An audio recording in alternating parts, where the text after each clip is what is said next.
In this presentation, we're going to look at verbs. A verb signals an action, something being done, an occurrence, something happening, or a state of being or having. Here are some examples of verbs. Just remember, some of these words might not always be verbs. It depends on what they're doing in the sentence.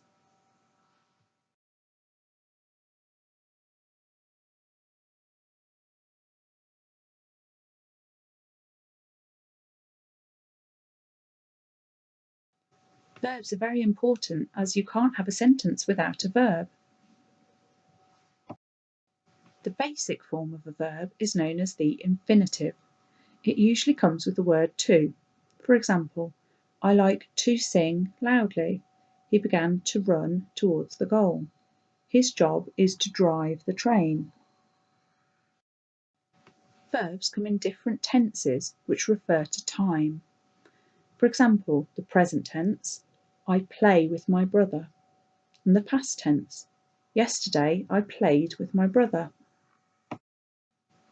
Here's a summary of the different tenses.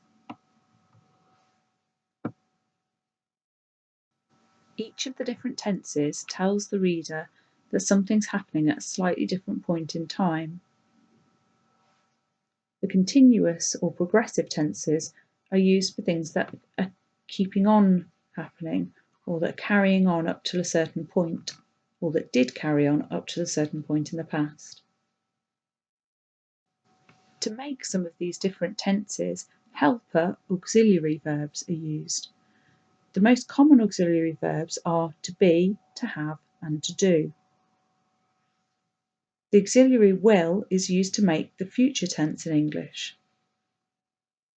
And here you can have a look at those examples with the auxiliary or helper verbs highlighted.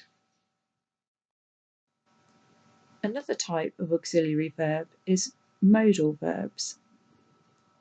Modal verbs express possible future actions. They can express meanings such as certainty, ability, or obligation. The main modal verbs are will, would, can, could, shall, should, may, might, must, and ought. Here's an example. I shall practice my homework. This is giving a commitment to this action. I should practice my homework. This means I'm obliged to, but I might not do this. So as you can see, it gives you a different level of certainty, ability, or obligation. Another important thing about verbs is that they have to agree with their subject. That's the thing that's doing the verb or the action.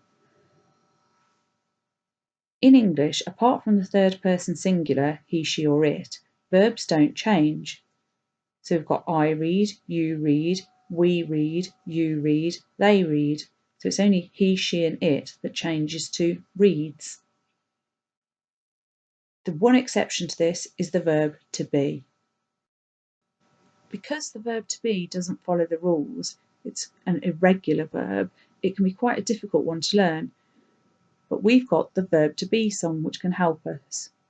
So here's a copy of the verb to be song, but the best way to learn it is to go onto our YouTube channel and to listen to Pau singing the song.